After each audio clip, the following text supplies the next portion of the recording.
Para sa mga pangulong dinalan, una kita sa balita lokal. 30 ka mga individual sa Bacolod gin-evacuate matapos ang pagbaha bangod sa pagbubo sang ulan kagabi. Siyudad sang Bacolod naka-record sang 178 kumabagong kaso sang COVID-19 kahapon. Balita national, pag-umpisa sang tig-ululan, opisyal na gindeklarar sang Pag-asa. Ginaduso nga House Bill batok sa child marriage bilang public crime nakalusot na sa House panel. Balita international, EUA sing Sinovac para sa edad 3 katuig tubtub 17 anyos ginaprobahan na sa China. Sa sports balita, top Russian woman tennis player hiluway na matapos arestahon sa French Open.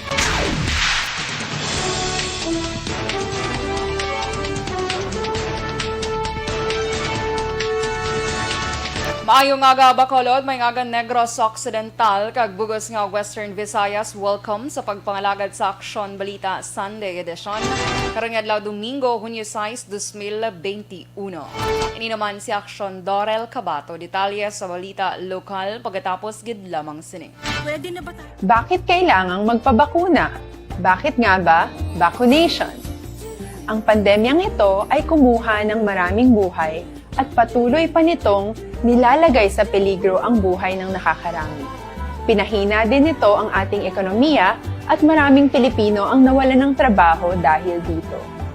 Sa pagkatuklas ng bakuna laban sa COVID-19, nagkaroon tayo ng oportunidad na malabanan ang pandemyang ito. Sa tulong ng mga bakuna, ay may iwasan natin ang sintomas ng impeksyon at posibleng maiwasan din ang malalang impeksyon at matigilan ang pagkalat nito. Gayunpaman, gaya ng iba pang mga bakunang ginagamit sa nagdaang dekada, ang abilidad nitong protektahan ang ating komunidad ay tataas lamang kung hindi bababa sa 70% ng ating populasyon ay bakunado. Halimbawa, kung ang iyong barangay ay mayroong 100,000 katao, hindi dapat bumaba sa 70,000 ang dapat mabakunahan upang matiyak na proteksyon ang buong komunidad. Kaya ating tandaan, ang pagbabakuna ay hindi lamang para sa iyo o sa iyong pamilya. Ito ay para din sa iyong barangay, lungsod at probinsya. Tara, sa Vida Vaccination! Aling mga bakuna ang gagamitin sa Pilipinas? Sa ngayon, may limitadong supply ng bakuna sa buong mundo. Sa katunayan, halos 80% ng stock sa buong mundo ay nabili na ng mga mayayamang bansa. Dahil dito, walang iisang kumpanya ang maaaring mag-supply ng 110 million na bakuna sa Pilipinas, kaya naman nakikipag-usap ang ating gobyerno sa 7 manufacturers. Sinisiguro natin na ang mga bakuna nito ay makakatanggap ng Emergency Use Authorization at kung may EUA sila, doon lamang sila bibilhin at gagamitin ng ating gobyerno para sa ating vaccination program. Nagbibigay ang EUA ng assurance o katiyakan na ang bakuna ay dumaan sa masusing pagsusuri at nirerekomenda ng mga independent na eksperto sa atin. Hindi mo rin kailangan mag-alala. Ang bakuna laban sa COVID-19 ay hindi magbibigay sa iyo ng COVID na sakit. Tara, sa Vida Vaccination! Magkano ang babayaran ko para mabakunahan? Ibibigay ng gobyerno ang bakuna ng libre. Wala kang dapat bayaran para magpabakuna. Tara, sa Vida Vaccination! Sino ang unang makakapagpabakuna? Dahil kailangan nating masiguradong patuloy na makakapagtrabaho ang ating health system para maalagaan tayo, ang mga medical frontliners ang unang makakatanggap ng bakuna. Susunod dito ay mga eligible na senior citizens dahil sila ay nasa greatest risk ng severe infection o kamatayan. Alam natin ito dahil sa ating lokal na datos na mas mapanganib ang COVID-19 sa mga matatanda. Ang pagkakasunod-sunod na kung sino ang unang makakatanggap ng bakuna ay natukoy sa tulong ng mga eksperto. Tara, sa Vida Vaccination! Kailan at saan ka dapat magpabakuna? Ang inyong national government ay nakikipag-ugnayan sa mga lokal na pamahalaan upang maihatid ang bakuna sa inyo.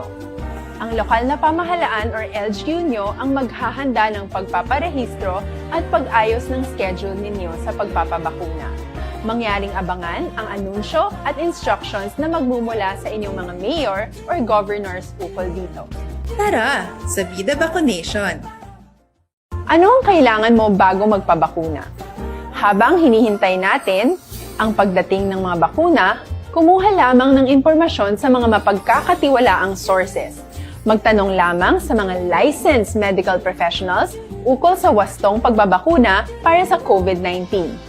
Matuto rin tayong mag-verify ng ating mga nababasa o naririnig. Tanging tamang impormasyon lamang ang makakapaggabay sa atin sa ating desisyon na magpabakuna. Ang inyong health history ay mahalaga din sa pagtukoy kung dapat ka bang bakunahan o hindi, kung anong bakuna o angkop sa iyo. Kaya naman, importanteng seryosohin natin ang health screening na ito. Magpakita sa araw ng inyong screening at ideklara ang inyong complete health history, gaya ng allergies o mga risk factors o mga sakit noon. Masusuri ka lamang ng tama ng isang health professional kung ibibigay mo ang mga hinihiling na impormasyon. Kung hindi ka naman sumailalim sa screening, hindi ka maaaring i-book o i-schedule para sa pagpapabakuna. Tara sa Vida Vacunation! Ano ang kailangang gawin sa araw ng pagbabakuna? Pumunta kayo sa vaccination site kung saan ka nakalista. Huwag kalimutan magsuot ng face mask at face shield. Bago ka turukan ng bakuna, kailangan mong pumirma ng isang informed consent. Sa pagpirma ng dokumentong ito, ay pinapatunayan mo na voluntaryo kang magpapabakuna at alam mo ang mga benepisyo at posibleng side effects nito. Huwag din kalimutan ang mga minimum public health standards habang nasa vaccination site.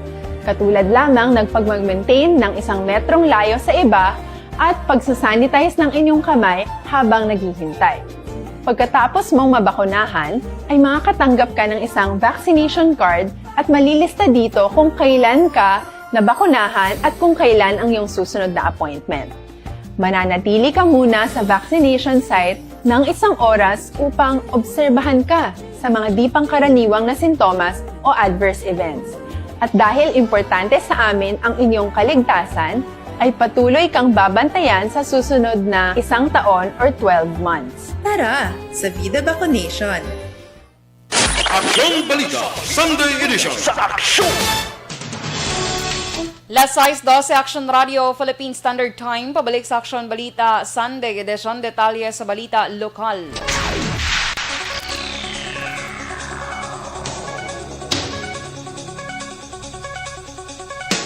Gin-evacuate ang 30 ka-individual matapos nag-awas ang tubig sa suba sa Purok Riverside, Barangay Monte Vista, Syudad sang Bacolod. Suno kay Kapitan Gloan Tambasen, madasig nga nagresponder ang Bacolod CDRRMO kag mga responders kag wala sa may nasamaran sa insidente.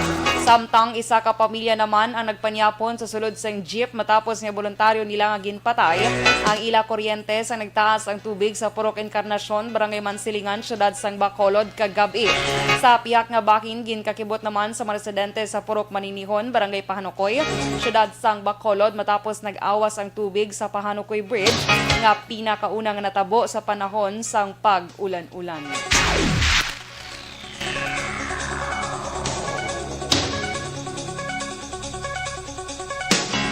Naglabot naman sa 50,106 ang kaso sa COVID-19 sa Western Visayas matapos nadugangan sa 735.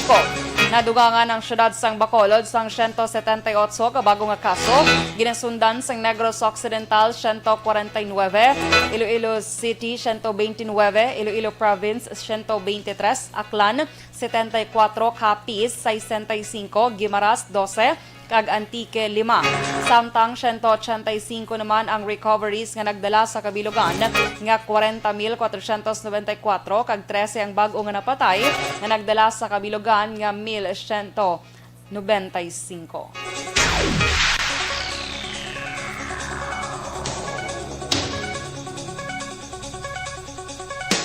Lima kadalagko nga syudad sa probinsya sa Negros Occidental ang nagapabilin nga 3 digits ang kadamuon sa aktibo nga kaso sa COVID-19.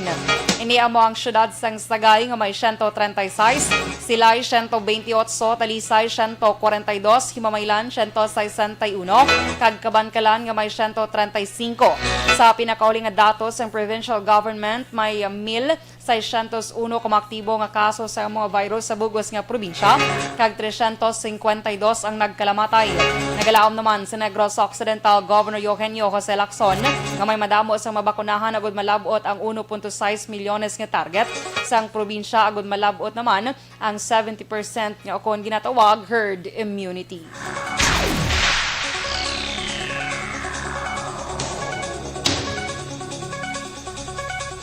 Personal naman nga ginbaton sa bahin sang cold room facility sa NGC kahapon sang aga ni OIC City Health Officer Dr. Edwin Miraflor Jr.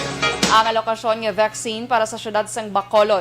Kaupod ni Miraflor nga nagbaton sa mga bakuna sanday CHO nurse Pauline Sustento, kamo nagaserbe bilang cold chain manager kag CHO nurse Maricar Manaay. Sa interview section hotline kay Dr. Chris Sorongon, Deputy for Medical and Data Analysis sa Emergency Operations Center kon EOC, ginpahayag sini nga ang mga vaccine ang natala nga pagagamiton sang syudad para sa pagbakuna sa nabilin nga mga individual nga yara sa A1, A2 kag A3 priority list. Dugang pa ni Sorongon, ginahulat na lamang sang EOC ang instructions sang alkalde kung saan o patigayon ang pag-roll out sang mga bakuna. Base sa records ng EOC kag COVID-19 Vaccination Council kon COVAC, ang syudad sang Bacolod ang tigay na nga naka-administer sang 37,150 ka doses ng COVID-19 vaccines, sa diin 15,432 sini ang Sinovac kag 21,718 naman ang AstraZeneca.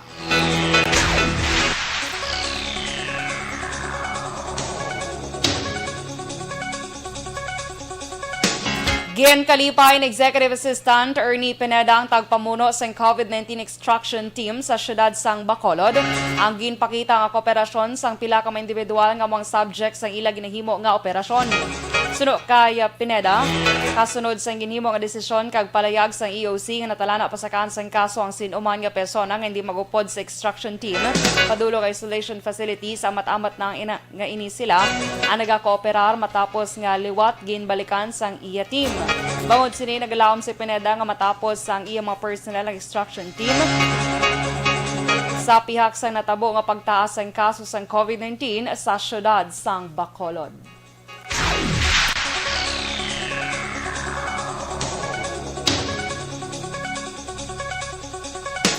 Kag sa katapusan nga balita lokal, nadugangan sang 3 ka team ang personnel sa City Disaster Risk Reduction Management Office sa CDRMO nga na-assign sa bahin sang instruction team. Suro ka Executive Assistant Jo Marie Vargas ang nagdugang nga mga personnel ang naghalin sa Barangay Villamonte, Mansilingan kag Barangay Vista Alegre sa diin. Magluwas ang mga personnel ini sila ang may dalaman nga tig-isa ka unit sang ambulansya kamo man ang ila ginagamit sa operasyon. Bangod sini nagalaom si Vargas nga mapaganhagan man ang trabaho sang iya mga personnel nga masami nagakaagahan sa ila paglibot bangod sa natabo nga pagsaka sa kaso sang COVID-19.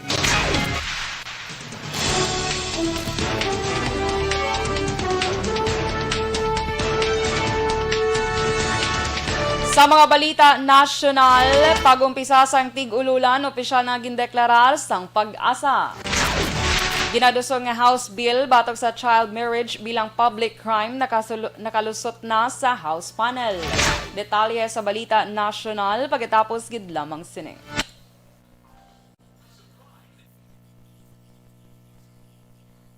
Alright, good morning mga ka-action. Kamusta ka mo? Happy Sunday everyone. Maulanon nga, ay wala man nag-ulan kaina actually sang aga. Kagabi lang grabe ang pagbubo sang ulan. So, kamusta ka mo? Anong sitwasyon dra sa inyong mga lugar? I hope nga okay gid. No? May mga individual ang tungagin evacuate 30 kabilog.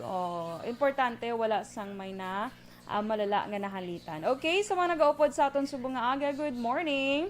Kay Rodelyn Alvarez Bayabado, mayong aga si imo dra sa may okay, wala gali lugar. Good morning man kay Jairo Segovia Tamayo dra sa may KSA. Dali lang, hinayanta naton monitor. Okay, Alex Montesa, good morning Sir Alex Montesa. Yes, fresh Sunday everyone, good. Ernie Odasco Lidas, Kaya Lobaton Ann, dra sa may Aman, Jordan. Sige. Good morning. Ginagreet man, Alex Montesa, sila ni Ma'am Van Mayo, dra sa may Rochester, Minnesota. Kay Mrs. Alvarez, ang Barangay Tangub, Ma'am Jinky Dilagdon, sa pamilya Dilagdon, apil aapil sang Pandanon DSB, upod sa pwersa sang EFC, madamo gid nga salamat. Yes. Athea Kimiriman, good morning sa imo kay Miss Jinky. Happy Sunday kay Mr. Biboy Villasor, kag kay Ma'am Vanessa, Alex Montesa, Bia Jonathan, Amaninoy, Michael Jun P. Season, Sir Noel Amar, Milili Oligo, Dennis Richard Boroma, kag tanan nga members ng Energy Fans Club, ginag-greet kamo ni Miss Jinky Dilagdon, aka Kelly Jelly. Okay. Ma'am Van, good morning sa imo. Good afternoon dra sa may Minnesota. Okay. Kaya Papa man ni Miss Jinky, good morning. Si Mama and Papa niya, Joe and Lolita, sa Barangay Pandanon DSB. Kag sa sister niya, Jenalie kag Jane. Sa mga anak niya, si Aljan and EJ. Love and miss you all. Stay safe, everyone. Glycia Ablas, good morning. Kay Ma'am Elizabeth Malaka Gamala. Hello, Ma'am Elizabeth. Please greet my office mate, Bethel Irao Isilier. Birthday today from MTCC Branch 3 staff. Thanks a lot. Keep safe, everyone. God bless us all and more power. ARB. Happy birthday kay Bethel Irao Isilier. Okay. Kay Colcol, Salvador Esparagosa, dra sa may La Carlota City. Gabaha dra sa inyo. Oh well, keep safe gid kamo ha sa mga apektado nga area gid bala. Oo. Kag sa bisan hindi sa mga nagabiyahe pagid subong, halong-halong gid, hinay-hinay lang. Kay Ma'am Van, yes, good afternoon dra sa inyo Ma'am Van. Kay si Doc Mayo of Mayo Clinic sang Minnesota. So sa mga kaaksyon ta nga mga overseas Filipinos or mga OFW, makalagaw ka magana sa Minnesota. Lagaw ka mo sa kung gusto niyo magpa-check up, charot. Super promote. Dra mo sa Mayo Clinic. Kay Pinay na da ang iya nga asawa ni Doc Mayo, si Ma'am Van Mayo, ang very maalwan and generous, kind person. Okay, John Vicente, good morning mandra sa may Himamaylan, sa Barangay Carabalan, Family Vicente, from John Vicente of Barangay Hagnaya, Hamindan, Capiz. Salamat. Kaya, kailangan din ako basa. Liana Malikse, good morning. Pag-greet ko no sa Lagranha family, Pahaya. Sa Lagranha, La Carlota ni Goro, family Pahaya. Hi. Bernadas, Jesmo, God bless po. Okay, Alfonso, hindi na to si Alfonso man. Alfonso Molinos, good morning man. Kino, Tansinko, Gapamati, good morning. Ay, isa na lang. At sige, karoon naman ng ibang mga ka-aksyon ha. Sige. Kaya Maninoy Michael June P. Season, good morning. Stand by. Sa aksyon!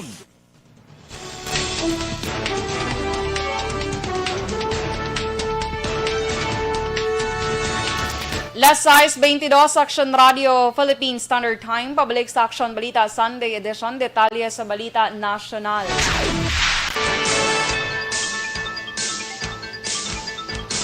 Nag-umpisa na ang panahon sa tigululan sa Pilipinas. Sunod sa pag-asa, inimatapos na monitor ang 5 kaadlaw nga tayuyon nga pagbubo sang ulan sa nagkalain-lain nga bahin sang Pilipinas.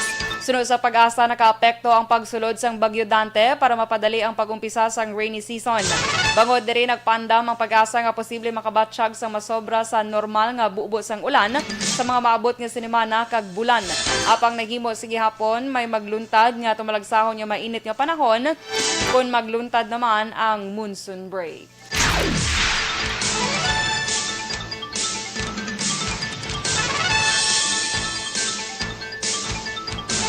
Nakalusot na sa House panel ang ginadusog nga lahi sa child marriage nga mahimong i-report sa mga otoridad bilang isa ka public crime. Ginaprobahan sa House Committee on Women and Gender Equality ang mga substitute bill na ginisa-isa bilang House Bills number 1486, 3899, 5670, 7922 nga ginaysa-isang mga aksyon nga may kalabtanan sa child marriage. Ginpahayag ni Deputy Speaker kag Bagong Henerasyon Party List Representative Bernadette Herrera, ginatumod sa child marriage bill ang isa ka minor de edad nga manubo sa 18 anyos. Ang mga bata nga nagapakasal sa tigulang amo man ang pwersahanay nga pagpakasal o kon fixed marriage sang ilang mga ginikanan. In kaso mapabakod bilang isa ka layi sino man ang mapamatud-an nga naga-facilitate sa child marriage ang papanaugan sang penalidad kaga multa nga 40,000 pesos. Kung ang ginikanan sang mga batang sa likod sini, pamultahon ng mainis ang 50,000 pesos kag kuhaan sang kinamatarong bilang ginikanan. Ang mga opisyal nga may sang gobyerno kaangay sa alkalde, huwes kaiban pa nga magakasal sa mga bata ang kakasan sang kinamatarong nga magpapili kag mag-uyat sa anuman nga posisyon sa gobyerno.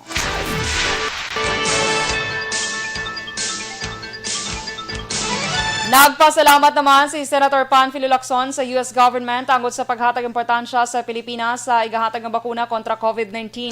Suno kay Lacson ang among atikang ang paghatag importansya sa relasyon sang duha ka pungsod. Ginlakip sang US ang Pilipinas sa mga pungsod nga tagan sang igapanagtag nga 25 milyones ka doses sang bakuna.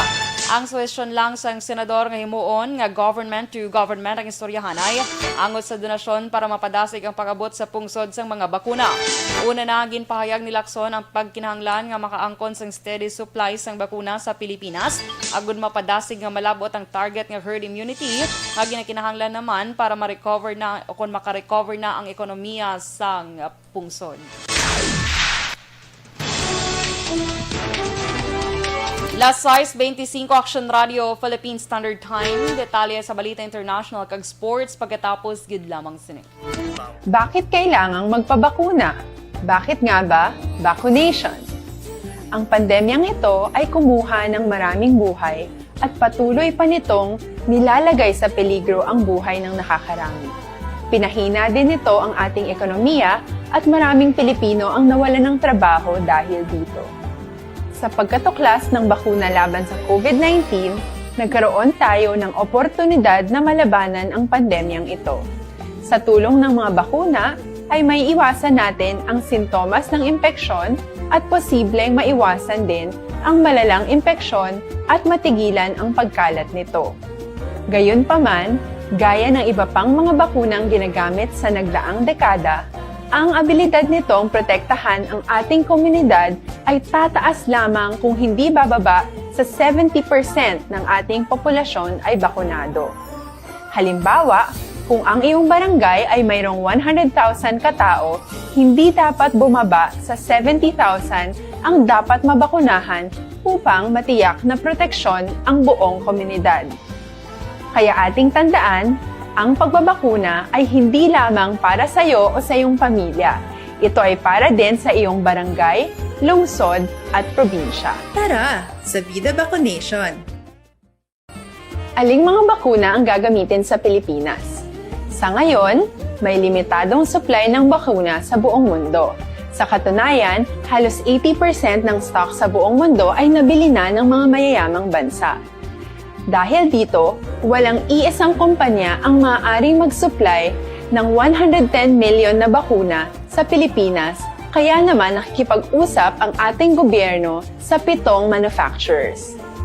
Sinisiguro natin na ang mga bakuna nito ay makakatanggap ng Emergency Use Authorization at kung may EUA sila, doon lamang sila bibilhin at gagamitin ng ating gobyerno para sa ating vaccination program.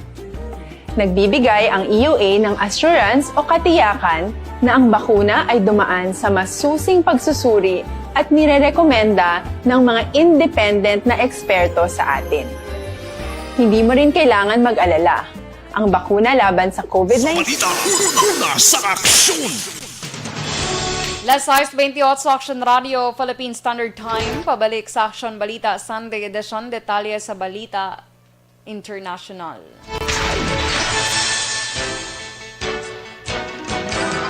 Ginaprobahan sa China ang emergency use sa COVID-19 vaccine sa Sinovac para sa mga tao na edad 3 katuig pakadto sa 17 anyos. Ang mass vaccination drive sa China nag-administer sang 723.5 milyones ka doses. Tugtog Hunyo 3 ang pwede pa lamang ibakuna sa mga edad 18 anyos pasaka. Sunod kay chairman, konsunod sa chairman sa Sinovac Biotech firm nga si Yin Weldong, magadepende sa himuon nga estratehiya sa health authorities ang pagbakuna sa younger groups. Dugang paniyin ang mga menor de edad ang mga ulihing sa prioridad para sa vaccination batok sa coronavirus. Ikumpara sa may edad nga mas mataas ang risgo severe symptoms kung magpositibo sa virus.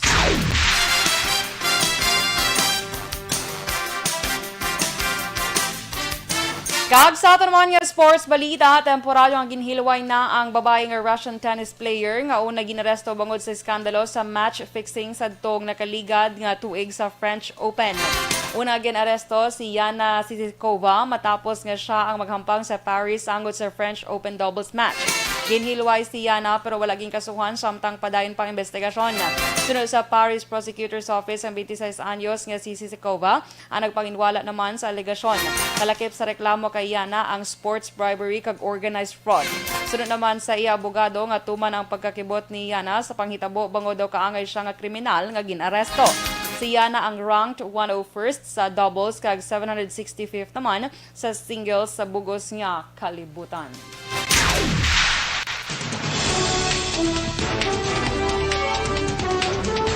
Las 6:30 Action Radio Philippine Standard Time kag inyo nabatian ang bugos nga detalye sa Action Balita Sunday edition. Karon nga adlaw Domingo, Hunyo 6, 2021. Happy birthday sa tanan nga may birthday and of course sa tanan nga naga-comment sa aton nga Facebook Live. Pasensya gid hindi na kamo may isa-isa pero good morning and salamat gid sa inyo pag-upod sa akong subong nga aga. Sa mga ginabaha nga lugar, halong-halong gid mga ka-aksyon.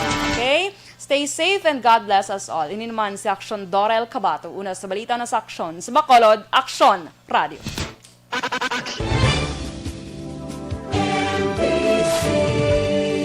Manila Broadcasting Company. Sa balita, komentaryo, issue, serbisyo publiko. Sa Bacolod, Aksyon Radio.